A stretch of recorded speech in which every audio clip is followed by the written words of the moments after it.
Bienvenidos de nuevo a Hacker Hive. Entonces, hoy, ¿qué vamos a hablar? Hoy vamos a hablar básicamente de Pentesting Basics y sobre algunos protocolos o servicios súper necesarios que creo que nos va a ser útiles para empezar el tema de resolver máquinas o ver el tema, ¿listo? Diferentes temas de hacking y pentesting. Entonces, ¿qué es el pentesting?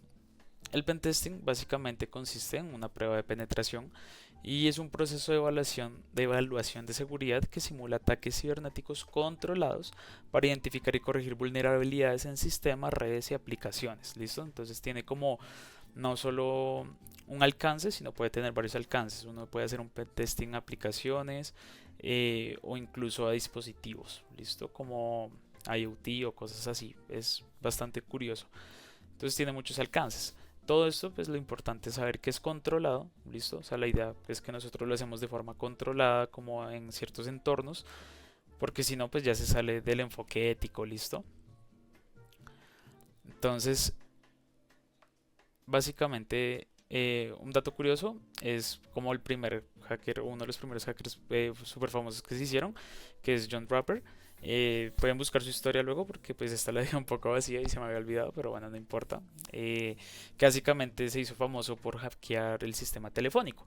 Y su historia consiste en que básicamente él pues le interesaba mucho el tema y pues un día desayunando pues cereales encontró como un pítico de estos de juguete que uno encuentra como en, en los cereales, ¿listo? Entonces él una vez haciendo una llamada, lo estaba jugando con el pitico y escuchó que en el teléfono se le devolvía como el tono. Entonces él empezó como a interesarse por eso y básicamente se dio cuenta que esto lo que hacía era como simular, como, si no estoy mal, que llamaba a la operadora y podía, digamos, hacer llamadas a donde quisiera y gratis. Entonces, básicamente esto se hizo súper famoso. Después la llamaron las Blue Box. Se dice que también John Draper era muy amigo de Steve Jobs y de Steve Wozniak, los cuales antes de crear Apple, básicamente como que fabricaban Blue Boxes, gracias a John Draper, pues para ganar algo de dinero. Cosa que pues yo no sabía y normalmente no se cuenta la historia de Steve Jobs y Steve Wozniak. También pues afirmó haber llamado a Richard Nixon pues a través de una línea segura al presidente de los Estados Unidos. Entonces básicamente un entusiasta en todos los sentidos que logró bastantes cosas, igual que Kevin Mitnick, pero pues era otra historia, ¿vale? Entonces ahora, uy, me pasé. Tipos de pentest. ¿Qué tipos de pentest tenemos? Básicamente tenemos los pentest de caja negra, caja gris y caja blanca. Cada tipo de pentest, pues básicamente cuando ustedes hacen un trabajo de estos, tiene como sus limitaciones. En este sentido, los pentests de caja negra consisten en pentests que se hacen sin ningún tipo de conocimiento sobre el sistema, aplicación o la red, ¿vale? A ustedes les toca descubrir todo, descubrir básicamente cómo funciona la red, qué dispositivos o host existen, etcétera. Si tienen firewalls, de antivirus, XDRs, etcétera, etcétera. Ya la caja gris, por ejemplo, es una combinación claramente entre caja blanca y caja negra. Básicamente consiste en que, eh, por ejemplo, no sé, que es como un escenario muy común, es que ustedes no conocen nada sobre cómo funciona la empresa por dentro o cosas así, pero les dan un usuario, ¿listo? Para iniciar sesión dentro de la empresa o como si fuera un empresario más, ¿listo? Esto se les suele ver mucho como a veces como en el tema de hacking de directorio activo, que era con lo que queríamos hablar. Muchas veces se les puede dar un usuario dentro del directorio, muchas veces no. Eso depende de cómo, con quién o que estén trabajando. Si no estoy mal, hay varias máquinas de Hackdebox, si no es que todas, creo, que tratan del tema del Active Directory. Muchas veces les dan como un usuario. Entonces, pues, eh, ese es como el ejemplo de caja gris, ¿vale? Eh, y digamos, caja blanca ya es, por ejemplo, cuando ustedes tienen un conocimiento completo sobre la red, ¿listo? Esto quiere decir, por ejemplo, Hay escuches que escribieron por Discord, o sea, pues no estoy viendo Discord por ahora, entonces si algo, pues me escriben por WhatsApp, ¿listo? Qué pena con ustedes. Es que como estoy compartiendo la pantalla, pues no puedo ver el Discord. Eh, el caja blanca básicamente consiste en que ustedes tienen conocimiento total, ¿listo? En el sentido que conocen cómo funciona la red, conocen cómo funciona el dispositivo, la configuración, etcétera. Entonces cada uno tiene su enfoque, ¿listo? Y pues dependiendo de, digamos, cómo lo solicite un cliente o ustedes lo quieran trabajar, pueden escoger alguno de estos tres tipos de pentest, ¿vale?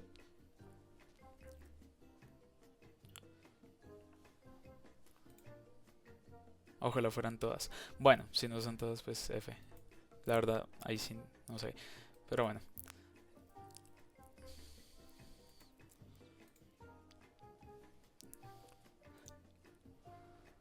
Bueno, ahora sí, ¿cuál es la metodología? Es, por cierto, esta imagen la saqué de una influencer de ciberseguridad súper famosa que se llama Elisa Elías.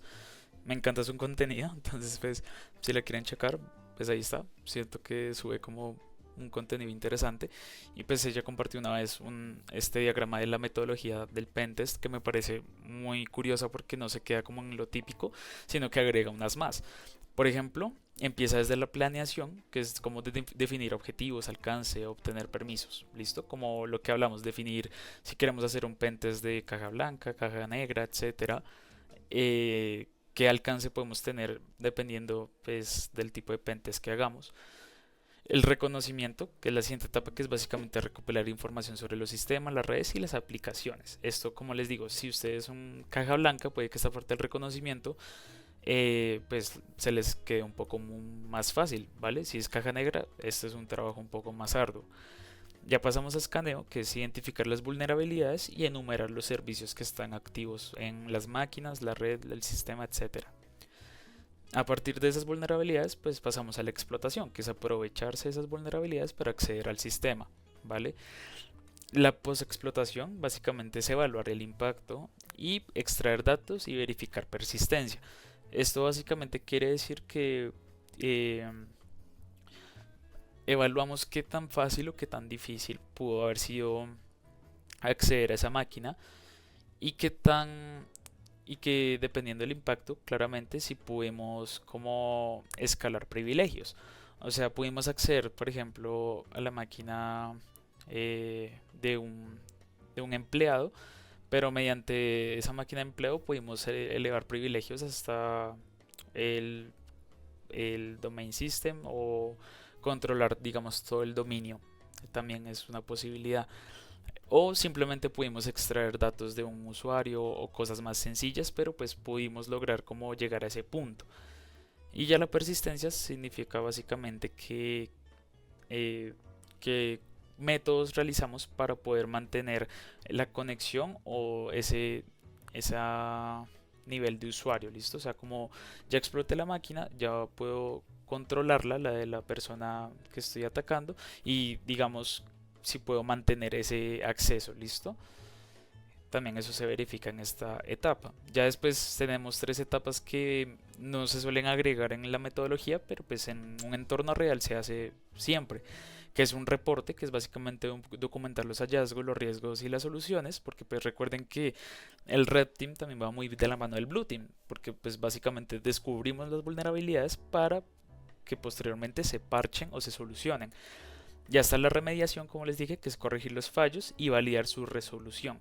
Después sigue el seguimiento, que es realizar auditorías periódicas y educar al cliente. ¿Qué quiere decir esto? Que cuando ustedes terminan un pentest y básicamente el cliente o la empresa o lo que sea remedia lo que está vulnerable, ustedes vuelven a hacer un pentest para ver si sigue siendo vulnerable o encuentran otras vulnerabilidades. ¿Vale? Esto es con el propósito de que básicamente el sistema quede totalmente protegido o en su mayoría protegido. Ahora,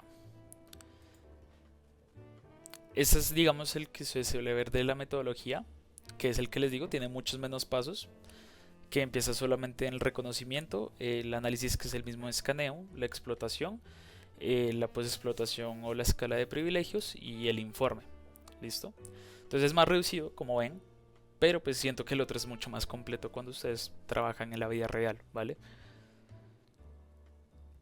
Entonces ahora vamos a empezar a ver como cada fase, ¿listo? Entonces como les expliqué brevemente, pues acá pues ya para hacer un conteo y ver ciertas técnicas o herramientas, en el reconocimiento podemos, básicamente el objetivo es recopilar información sobre el objetivo sin interactuar directamente con él. Existen técnicas como el OSINT, que es el Open Source Intelligence, que es uso de fuentes abiertas, que es básicamente buscar en Google. Bueno, no, no tan así, pero pues muchas veces se hace. Hay herramientas como Whois, Shodan, Google Dorking, etcétera, para buscar como temas relacionados a una empresa. Existen muchas herramientas que filtran información o técnicas, entonces eso es importante. También revisión de redes sociales, muchas veces revisar un LinkedIn o correos filtrados en Spawnet, no me acuerdo, creo que así se llama la página, que es una que tú metes un correo y te dice si ese correo fue pawneado, o sea, si se filtró o se accedió o lo que sea. ¿Y qué herramientas tenemos? Maltego, que es una de las herramientas de OSINT, muy buenas. Lo que pasa es que creo que tiene módulos de pago, entonces es un poco molesto, pero tiene muchos módulos que conectan con un montón de fuentes y pueden encontrar demasiada información. De Harvester, que creo que era correos, realmente no me acuerdo muy bien. ReconNG y Nmap también se puede usar, aunque Nmap ya iría un poquito más colado a la siguiente fase, pero pues puede ser. La siguiente etapa es básicamente la de escaneo y enumeración. El objetivo es identificar puertos abiertos, servicios y posibles vulnerabilidades. ¿Listo? Entonces, básicamente, ¿qué técnicas tenemos? El escaneo de puertos con Nmap, que es como lo que trabajamos en las sesiones pasadas, ¿listo? Que no solamente es un escáner de red, sino también nos ayuda a encontrar vulnerabilidades. Fingerprinting del sistema operativo y los servicios, como veíamos el comando de Nmap-O, el tema de los TTL, etcétera, que es el tema pues, el time to live de los paquetes, que nos determina qué sistema operativo, si es Linux, Mac, Windows, BSD, etcétera. Y la enumeración de usuarios y recursos compartidos, ¿vale? Que también es una parte de la enumeración y el escaneo que pues luego lo veremos en su mayoría, ¿listo? Entonces tenemos herramientas como Nmap, Netcat, SMBmap y Enum for Linux, ¿listo? Voy a explicar qué es un puerto abierto. Básicamente un puerto abierto consiste en cuando tú tienes una máquina, ¿listo? Un servidor y tú quieres exponer un servicio. ¿Listo? Ese servicio puede ser un servicio de correo electrónico, ¿vale? Tú quieres montar un servidor de correo electrónico. Entonces, ¿cómo se hace para exponer ese servicio? Básicamente, para exponer ese servicio tú tienes que abrir un puerto lógico. Entonces, un puerto lógico básicamente es como yo les decía en una de las sesiones de presenciales, que básicamente un puerto es como en la vida real un puerto, o sea, ahí es donde ustedes van a recibir lo que quieran recibir. En este contexto, los correos electrónicos. Entonces, para que no se olviden de las sesiones pasadas, teníamos el concepto de servicio, que en este caso sería el servicio de correo electrónico, el puerto, que en este caso de correo electrónico es un número, que sería el 25 y en la mayoría, y el protocolo es SMTP, ¿listo? Esto lo vamos a tocar ahorita un poco más adelante porque voy a hablar de eso, ¿listo? Pero por ahora te quedó un poco claro. Simplemente el puerto abierto es un número lógico que tú dispones en la red para que en tu máquina lleguen peticiones de un servicio, ¿vale?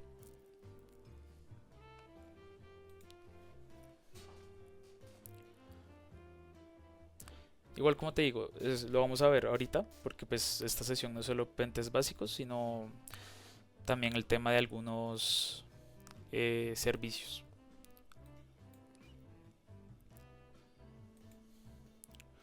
Ahora la parte de explotación. Básicamente la parte de explotación es aprovechar las vulnerabilidades para obtener acceso al sistema. Tenemos técnicas como ataques a servicios mal configurados, explotación de vulnerabilidades conocidas que se registran como un CVE, Y otras técnicas como el phishing o ataques de ingeniería social, que si se pregunta, la ingeniería social es básicamente una habilidad que uno puede desarrollar para engañar a las personas o manipularlas, ¿listo? Esto se suele, pues, digamos, trabajar, digamos, conjunto al phishing o el smishing, que también es otra técnica, que el phishing básicamente es enviar correos electrónicos maliciosos haciéndose pasar por otra persona o ofreciendo un servicio falso para que ustedes puedan capturar a su víctima, ya sean unas credenciales u otras cosas, ¿listo? Y el tema de la ingeniería social se aplica tanto para el phishing como los correos o como en llamadas. Ustedes pueden hacer llamadas telefónicas a una empresa diciéndole que ustedes son un proveedor y que necesitan, no sé, las credenciales de proveedor de la empresa. Y pues si la persona es un poco ingenua, se las pueden dar. Y eso es un ataque básicamente que sucede.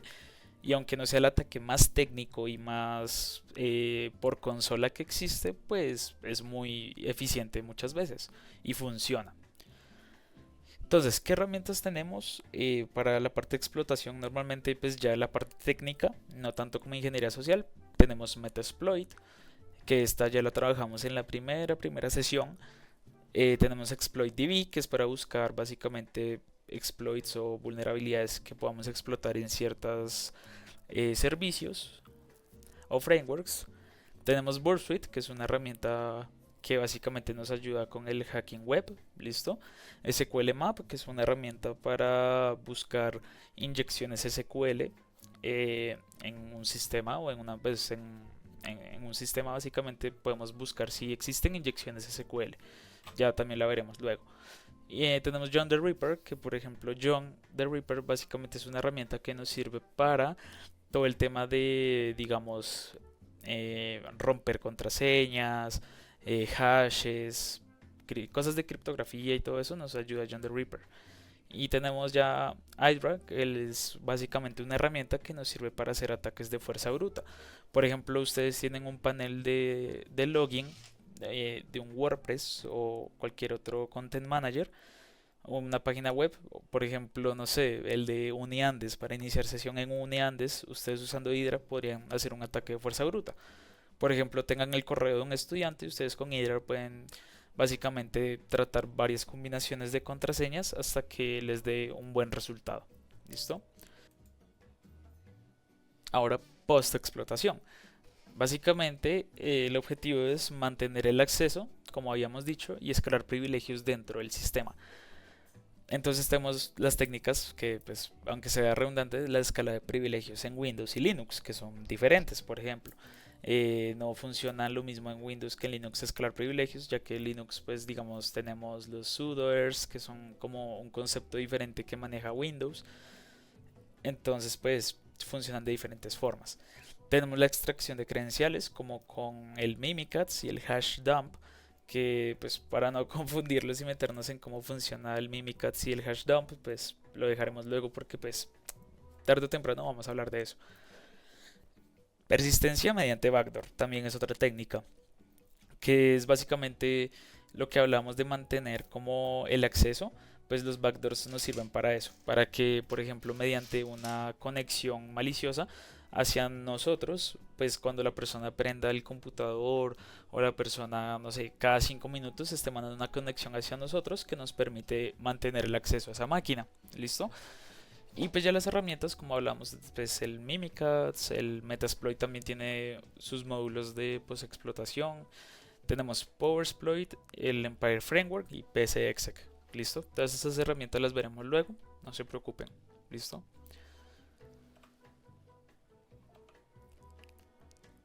Entonces, ahora sí vamos al tema de protocolos y servicios esenciales. ¿Listo? Entonces, recordando la sesión del sábado, pues vimos que había vulnerabilidades en la configuración de los servicios de Telnet, que es el puerto 23. Ahí sí te respondo otra vez la pregunta, lo del puerto. Telnet es un servicio para comunicarse por terminal entre dos máquinas y este corre o ofrece su servicio mediante el puerto lógico 23, número 23, ¿listo? Y el servicio FTP, que es básicamente un servicio de transferencia de archivos, ofrece su servicio mediante los puertos lógicos 20 y 21, ¿listo? Entonces, básicamente es importante esto, pues, porque nos lleva a investigar y comprender cómo funcionan los demás servicios y protocolos que se nos presentan en las máquinas o dispositivos para expandirnos y aprender más ataques o vulnerabilidades. ¿Listo? Es por eso que este tema de protocolos y servicios esenciales lo meto junto al de Pentesting Basics, porque creo que como ya vimos Linux Basics y ya vimos Networking Basics, que son como importantes para entender lo que estamos haciendo, pues ya con los protocolos y servicios como esenciales, o sea, ya como tal más profundo, pues con esto yo creo que ya van a tener una buena base para empezar sus primeros pasos del pentesting, ¿vale? Y ya después ya aprenderemos juntos más temas de explotación, análisis de vulnerabilidades y eso, porque pues ya ustedes con esta información pueden tener un poco las primeras bases de los primeros pasos. Volviendo al tema, por eso es que les decía que la importancia de pues, estudiar o investigar estos protocolos y servicios esenciales que vamos a ver. Son bastantes, pero yo considero que la mayoría de estos son importantes o interesantes. ¿Listo? Entonces, el primero es el ARP. Básicamente, el ARP es el Address Resolution Protocol. Su función: traduce las direcciones IP a direcciones MAC en una red local. Recuerden que las direcciones IP son direcciones lógicas, ¿listo? Que nos asigna nuestro DHCP, ¿listo? O un servidor de DHCP que básicamente es el encargado de asignar las IPs dentro de una red, ¿listo? Entonces, las direcciones MAC, la diferencia es que son direcciones físicas de cada tarjeta de red de cada dispositivo. Entonces, como ven acá el GIF que les puse, digamos, cada máquina tiene su número de IP o su dirección IP. Listo, el host A tiene la 10.0011, el host B la 10.0022 y el server la 10.0033. Pero si ven abajo la que está en Exa básicamente es que tiene el 0053 FFF AAAA, ¿listo? Esa dirección básicamente es de la tarjeta de red física de ese dispositivo y esa es única, ¿vale? Entonces básicamente lo que hace es que el protocolo ARP, como ven acá en el diagrama, ARP dice quiero saber cuál es la 022, envíame tu MAC. Entonces básicamente le envía este paquete ARP a todos y el que la tenga va a contestar con su dirección MAC y se la va a devolver al host A, ¿vale? Esto se hace con el propósito de poder, digamos, enviar los paquetes correctamente, porque todos los dispositivos cuando se quieren conectar o comunicar con otros necesitan su dirección MAC sí o sí en la red, pues para poder comunicarse con ellas. Entonces, si el host A se quiere comunicar con la dirección 10.0022, necesita sí o sí su dirección MAC. ¿Listo? Necesita ambas direcciones. Es por eso que existe este protocolo.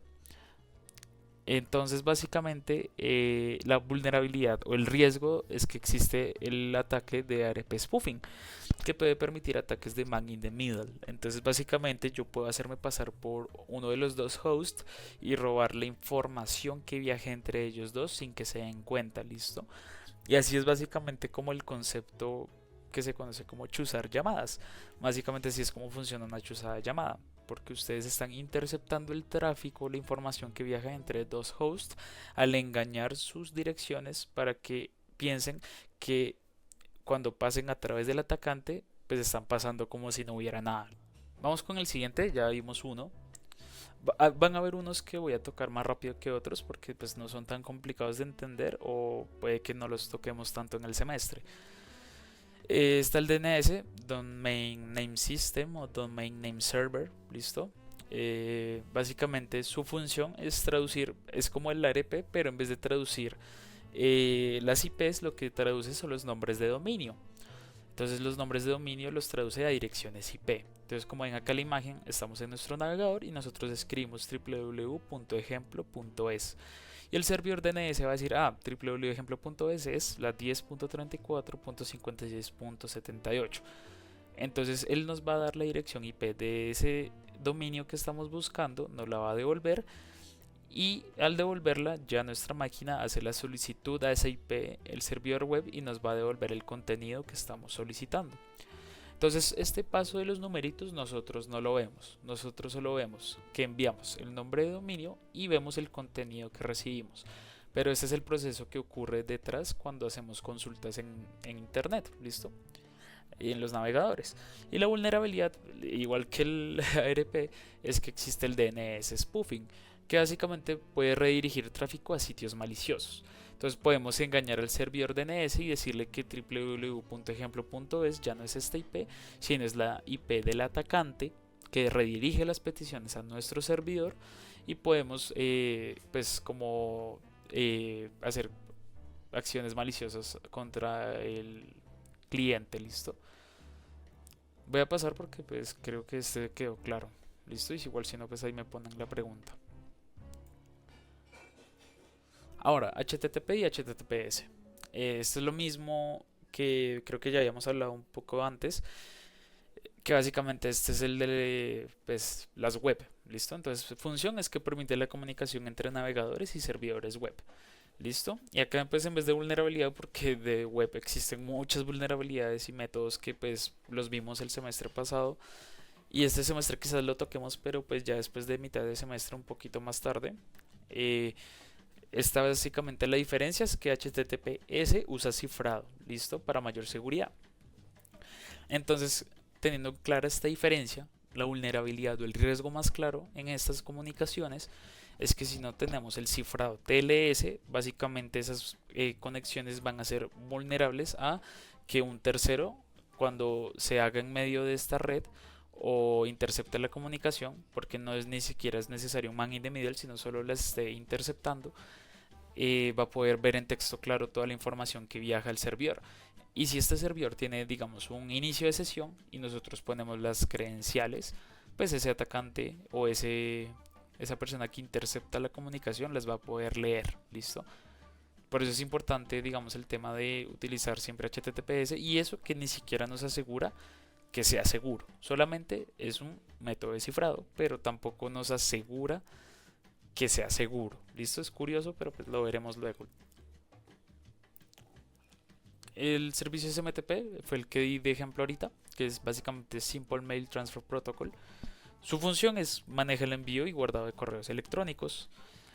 Como ven acá en el diagrama, este básicamente el sender manda lo que quiere enviar al sender mail service, y este viaja a través de internet hasta el receiver mail service, y ese pues ya lo obtiene el receiver.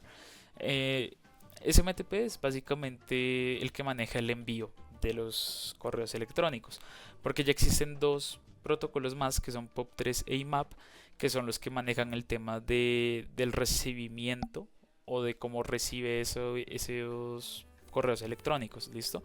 Entonces acá, bueno, quizás no sería guardado, sino solo envío, pero pues son como tres protocolos que trabajan como para el mismo servicio. Pero acá lo importante es SMTP, ¿listo? Estos dos no los tocaremos por ahora. ¿Y cuál es el riesgo? Que pues mal configurado permite ataques de email spoofing, otra vez el spoofing, y el phishing. Que el phishing ya es como el más famoso que suele pasar, como que les escribe el rey de Nigeria que quiere heredarles toda su fortuna, pero que tiene que sacarla del banco y necesita, no sé, 2 millones de pesos para sacarlo del banco, porque pues el propio rey de Nigeria no, con su fortuna no lo puede retirar. Pero bueno, es uno de los más clásicos de phishing, ¿vale? Entonces, ahí creo que todo claro. FTP ya también lo tocamos, entonces también lo voy a pasar un poco rápido. File Transfer Protocol, y el SFTP es el Secure File Transfer Protocol.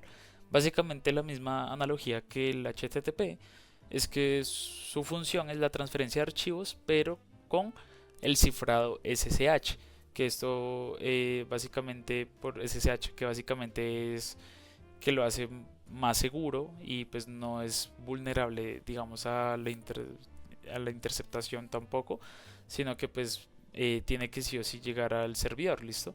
Este, digamos, igual que el SMTP, funciona al revés, en el sentido que necesita dos puertos para funcionar: el puerto 20 y el puerto 21, ya que por un puerto lo que va a hacer el envío de los archivos, y por otro va a controlar el sistema de inicio de sesión o de, digamos, comunicación entre los clientes o el servidor cliente. Bueno, vamos a otro protocolo un poco curioso, que es el ISMP, que es Internet Control Message Protocol. ¿Listo? Su función es que permite diagnósticos de red, como ping, que ping ya lo hemos usado. Si recuerdan, ping básicamente es una herramienta que nos permite saber si una máquina está, pues, básicamente escuchando peticiones o si está en un lenguaje coloquial despierta. ¿Listo? O sea, si nos podemos comunicar con esa máquina.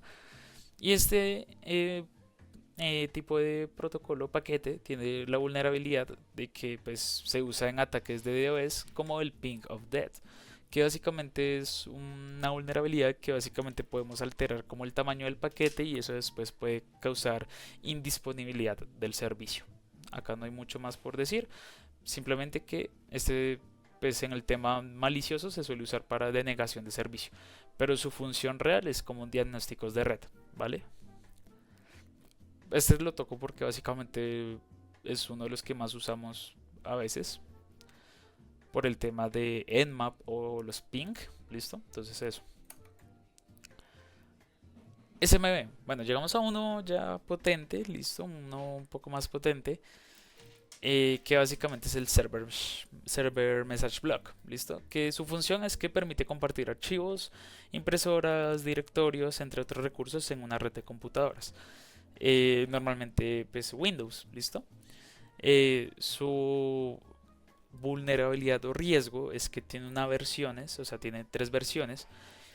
Y la primera versión de SMB tiene fallos explotados pues, mediante Eternal Blue y usado por WannaCry, como lo vimos en la primera sesión. Si recuerdan, es que básicamente Eternal Blue, pues, se puede usar para explotar esta versión de SMB, y fue muy usado también por WannaCry, que es un ransomware que se aprovechó mucho de esto.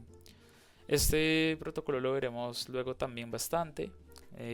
Es interesante, se pueden hacer muchas cosas por este protocolo. Entonces eso. Entonces es como el ejemplo que les doy, que ya lo tratamos, acá contextualizando más a lo de la primera sesión. RDP. RDP es Remote Desktop Protocol, que básicamente hace referencia a eso, como escritorio remoto. Su función es que permite el acceso remoto a escritorios Windows.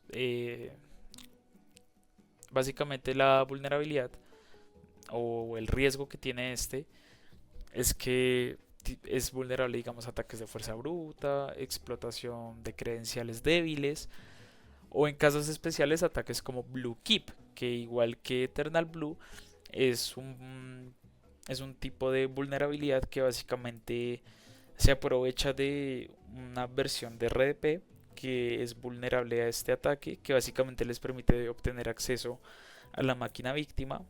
¿Listo? Este ataque pues lo veremos luego, porque pues funciona, si no estoy mal, un poco similar a Eternal Blue, pero pues no estoy muy seguro aún. ¿Listo? Pero pues, si no estoy mal, también funciona como por buffer overflow, algo así, pero pues lo veremos luego. ¿Listo? Por ahora no es como necesario aprender BlueKeep. Seguimos con SNMP,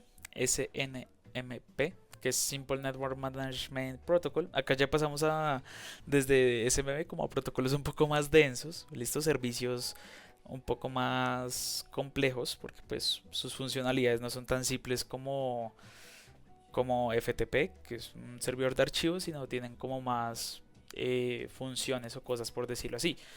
Este, en su particular caso, permite supervisar y administrar las redes. Se utiliza para recopilar información sobre los dispositivos conectados a una red, y es compatible con la mayoría de los dispositivos y software de monitoreo de red. ¿Vale? ¿Cuál es el riesgo? Que básicamente, igual que SMB y RDP, existen configuraciones débiles en SNMP versión 1 y SNMP versión 2, que básicamente pueden filtrar información sensible, ya sean contraseñas o la topología de red, que es cómo está construida la red, ¿vale? Entonces ahí también podemos abusar un poco de este protocolo. ¿Listo? LDAP, otro bastante curioso, que es el Lightweight Directory Access Protocol.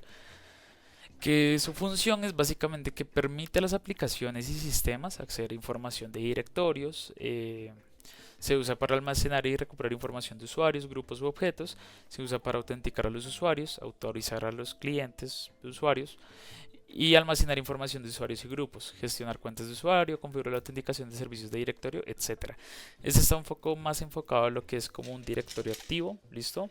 Esto, como se los dije en la primera sesión, quiero tocar este tema, me interesa mucho. Por ahora quédense como en su función, ¿no? Como que pues es básicamente con lo que ustedes leen o entienden, es que básicamente funciona para gestionar todo el tema de usuarios, grupos y objetos, ¿listo? Y la información de los directorios, etcétera. Es un protocolo que tiene mucha cosa y el riesgo es que básicamente el EDAP sin cifrado permite el robo de credenciales con ataques man in the middle. Entonces nosotros podemos envenenar las comunicaciones, ¿listo? Igual que hacíamos como con, eh, con ARP, ¿listo? Como pararnos en el medio y poder como interceptar las cosas que queremos pues obtener, ¿listo? Y eso pues ya nos serviría para obtener muchísima información que luego verán ustedes cómo funciona. Entonces esto es uno de los bastante curiosos que tocaremos bastante luego. Vamos con otro que pues no necesariamente es un protocolo, es más como un servicio y como una herramienta, porque este es MySQL o MSSQL, que básicamente su función es una base de datos utilizadas en servidores. Entonces ustedes montan una base de datos en un servidor, ¿listo? Y ese básicamente servicio o esa base de datos ustedes la quieren poner a servir, ¿listo? A dar información, a registrar información, porque para eso es lo que sirve la base de datos. Entonces esto se hace mediante un protocolo y un puerto, porque es su función. Entonces básicamente por eso es que MySQL o MySQL nos lo podemos poner en un puerto, ¿listo? ¿Y cuál es el riesgo? Como lo ponemos en un puerto, este servicio pues básicamente permite configuraciones, un riesgo de configuraciones débiles que como la inyección SQL y el robo de datos. Entonces, partiendo de que esto es una base de datos, o sea, es como un servidor, también pues tiene su protocolo y pues ofrece el servicio que puede ser vulnerable a la inyección o el robo de datos. UPnP. Listo, que este pues tampoco creo que lo toquemos mucho, pero me pareció interesante ponerlo porque pues es el Universal Plug and Play, que básicamente la función es que nos permite la comunicación automática entre varios dispositivos, sobre todo los dispositivos de IoT, ¿listo? Internet of Things, todas estas cosas como eh, cámaras, drones, televisores, routers, etc., muchas cosas. Y digamos, ¿cuál es el riesgo? Que se puede explotar para crear las botnets de denegación de servicios distribuidas como Mirai y Mousy, ¿listo? Si no se sabe en el caso de Mirai, se los recomiendo que lo busquen, es muy interesante, es básicamente una botnet que nació gracias a Minecraft, si no estoy mal, bastante curioso, y creo que fue un jodido niño como de 16 años, si no estoy mal, bueno, no sé, es básicamente un tema súper curioso, para que lo busquen, la botnet Mirai, y cómo se creó, cómo se construyó y cuál fue su impacto, ¿listo? Entonces acá como ven, básicamente lo que hace esto, por ejemplo, el riesgo que existe de este protocolo es que si un atacante obtiene control de todos estos dispositivos IoT que son infectados, por eso se llaman botnets, que son como dispositivos zombies o infectados por un gusano, un malware, lo que sea, aprovechándose de este protocolo, lo que puede hacer es, como vimos antes, es aprovecharse de otros protocolos para hacer ataques de denegación de servicio. Y si no estoy mal, en el caso de Mirai, lo que hacía era básicamente con todos los dispositivos infectados era tumbar otros servidores de Minecraft. Es una cosa bastante estúpida, pero pues, bueno, estúpida en el sentido de que parece chiste, pero es real.